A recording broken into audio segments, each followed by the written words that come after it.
இன்றைக்கி நம்ம பார்க்க போகிற ரெசிபி பேக்கரி ஸ்டைல் டோனட்ஸ். இந்த டோனட்ஸ் வந்து நம்ம பேக்கரியில் வாங்குறது மாதிரி அதே டேஸ்ட்டோட ஈஸியான முறையில் நம்ம வீட்டில் எப்படி பண்ணுறதுங்கிறது தான் இன்றைக்கி நம்ம பார்க்க போகிறோம். இதுக்கு குறைவான பொருட்கள் தான் தேவைப்படும். ஈஸியாக நம்ம வீட்டில் சூப்பராக பண்ணிடலாம். இந்த பிள்ளைங்க எல்லாமே நல்லா விரும்பி சாப்பிடுவாங்க. பேக்கரியில் வாங்கணுன்னா ரொம்ப காஸ்ட்லியாக இருக்கும். வீட்டில் குறைஞ்ச செலவில் இதை நம்ம ஈஸியாக பண்ண முடியும்.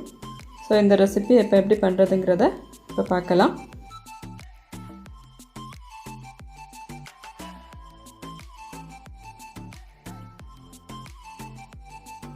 ஃபஸ்ட்டு ஒரு பவுலில் அரை கப்பு வார்ம் மில்க் எடுக்கணும்.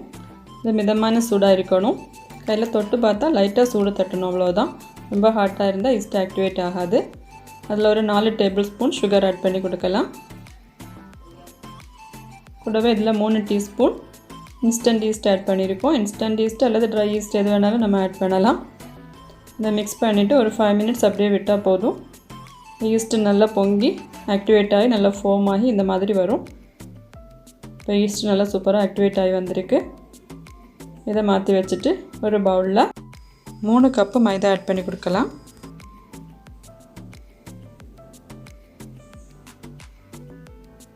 இதில் 1/4 டீஸ்பூன் உப்பு சேர்த்து கொடுக்கணும். இப்போ நம்ம ஆக்டிவேட் ஆகிருக்கிற ஈஸ்ட் மிக்சர் இதில் ஆட் பண்ணி கொடுக்கலாம். இப்போ இதை நல்லா மிக்ஸ் பண்ணிவிட்டு இதில் தேவையான அளவு வார்ம் வாட்டர் ஆட் பண்ணி நம்ம இதை வந்து சாஃப்ட் டோவாக குழச்செடுக்கணும்.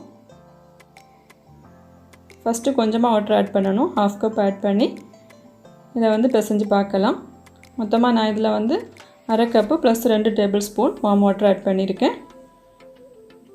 இது ஓரளவுக்கு நல்லா சாஃப்டாக பிசைஞ்சு எடுத்துகிட்டு இப்போ இதில் வந்து 3 tablespoon butter, room temperature butter add பண்ணி கொடுக்கணும். சாஃப்ட் பட்டர்னால் ஈஸியாக இருக்கும். இப்போ இதை இந்த மாவோடு சேர்த்து நல்லா சாஃப்டாக பிசைஞ்சு எடுக்கணும்.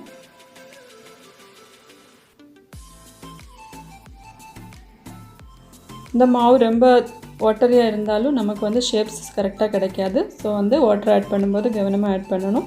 கரெக்டான டெக்ஸ்சரில் இந்த மாவு வந்து நம்ம பிசைஞ்சு எடுக்கணும்.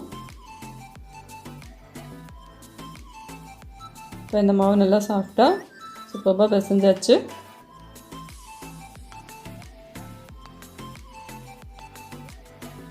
இப்போ இந்த பவுலில் கொஞ்சமாக ஆயில் அப்ளை பண்ணி கொடுத்துட்டு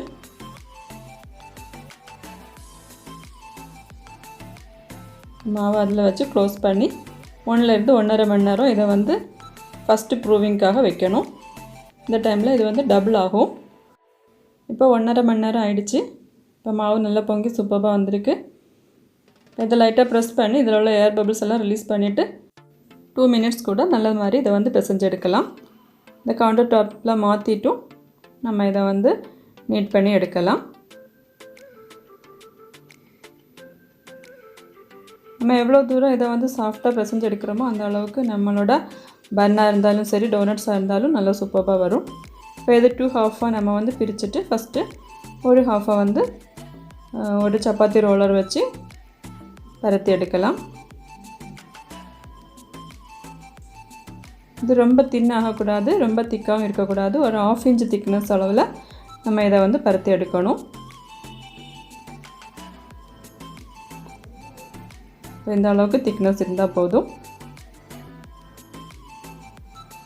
இப்போ இது மாதிரி ஒரு டோனட் கட்டர் இருந்துன்னா அது யூஸ் பண்ணலாம். அல்லது ஒரு பெரிய லிட்டு வச்சு ஃபஸ்ட்டு சர்க்கிள் வரைஞ்சிட்டு ஒரு சின்ன லிட்டு வச்சு நடுவில் ஒரு சர்க்கிள் வரைஞ்சி இந்த மாதிரி எடுக்கலாம். இந்த மாவில் நம்ம ஒரு 6 டோனட்ஸ் வந்து ப்ரிப்பேர் பண்ணலாம்.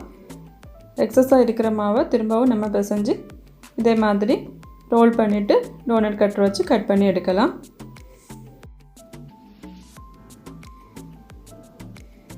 இப்போ இந்த டோனட்ஸை வந்து நம்ம ஒன்று ஒன்றா கேர்ஃபுல்லாக எடுக்கணும். அந்த ஷேப் வந்து கரெக்டாக வரணும். ஷேப் வந்து டீஃப்ளேட் ஆகாத மாதிரி பட்டர் பேப்பரில் நம்ம அரேஞ்ச் பண்ணி வைக்கணும். அதில் லைட்டாக மைதா டஸ்ட்டு பண்ணிவிட்டு நம்ம அரேஞ்ச் பண்ணி வச்சோன்னா ஃப்ரை பண்ணும்போது எடுத்து ஆயிலில் போடுறது ரொம்ப ஈஸியாக இருக்கும். இந்த மாதிரி எல்லா டோனட்ஸும் நம்ம அரேஞ்ச் பண்ணி வைக்கணும். ரிமைனிங் எக்ஸஸ் இருக்கிற மாவை வந்து திரும்பவும் நமக்கு பிசைஞ்சு டோனட்ஸ் ப்ரிப்பேர் பண்ணலாம். இப்போ எல்லா மாவுமே நம்ம ரெடி பண்ணியாச்சு. இதை மூடி வச்சுட்டு ஒரு 15 மினிட்ஸ் வந்து செகண்ட் ப்ரூவிங்காக வைக்கலாம். இந்த மாதிரி ஒரு பிளேட்லையும் மைதா டஸ்ட்டு பண்ணிவிட்டு நம்ம டோனட்ஸ் அரேஞ்ச் பண்ணி வைக்கலாம். இப்போ ஆஃப்டர் 15 மினிட்ஸ் நம்ம இதை ஃப்ரை பண்ண போகிறோம். இப்போ ஆயில் நல்லா ஹாட்டாக இருக்குது. இதில் ஒவ்வொரு டோனட்ஸாக நம்ம போடணும். ஃப்ளேம் வந்து ரொம்ப ஸ்லோவில் வைக்கணும். அப்போ தான் இது வந்து கோல்டன் ப்ரௌனில் நமக்கு ஃப்ரை ஆகி கிடைக்கும். இல்லைன்னா மேலே மட்டும் ஃபாஸ்ட்டாக ப்ரௌனிஷ் கலராகும், உள்ளாடி வேகாமல் இருக்கும். ஸோ ஃப்ளேமை ரொம்ப சிம்மில் வச்சுட்டு, சிம் வேண்டாம், மீடியம் லோ ஃப்ளேம் அந்த மாதிரி வச்சுட்டு நம்ம ஃப்ரை பண்ணால் போதும். 2 பக்கமும் அப்படி பிரட்டி போட்டு கோல்டன் ப்ரௌன் ஆகிறது வரைக்கும் நம்ம ஃப்ரை பண்ணி எடுக்கணும். இப்போ பார்த்தாலே தெரியும், நல்லா ஷேப்பாக நல்லா சூப்பராக அந்த டோனட்ஸ் எல்லாமே ஃப்ரை ஆகி வந்துட்டுருக்கு.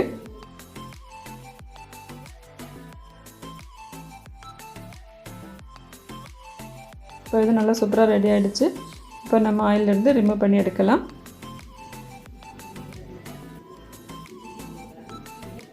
ஆயிலெல்லாம் வடிச்சிட்டு நம்ம இதை வந்து ஒரு ஸ்ட்ரைனரில் மாற்றி வைக்கலாம். இதே மாதிரி நம்ம பாக்கி உள்ள டோனட்ஸையுமே ப்ரிப்பேர் பண்ணி எடுக்கணும். இப்போ நம்மளோட டோனட்ஸ் எல்லாமே நல்லா சூப்பராக வந்திருக்கு. நல்லா கரெக்டான திக்னஸோட கரெக்டாக ஷேப்பாக வந்திருக்கு. இதை வந்து நம்ம சுகரில் வந்து டிப் பண்ணி சாப்பிடலாம். கேஸ்டர் சுகர் அல்லது பவுடர் சுகரில் டிப் பண்ணி சர்வ் பண்ணலாம். இப்போ நான் வந்து டார்க் அண்ட் ஒயிட் சாக்லேட் வந்து மெல்ட் பண்ணி எடுத்திருக்கேன். டபுள் பாயிலிங் மெத்தடில் இது மெல்ட் பண்ணி எடுத்தது. இப்போ இதில் டிப் பண்ணி நம்ம வந்து டெக்கரேட் பண்ண போகிறோம். இப்படி பண்ணும்போது இது பார்க்குறதுக்கு இன்னும் நல்லா சூப்பராக இருக்கும். ஒன்று ஒன்றா டிப் பண்ணி நம்ம பிளேட்டில் அரேஞ்ச் பண்ணி வைக்கலாம்.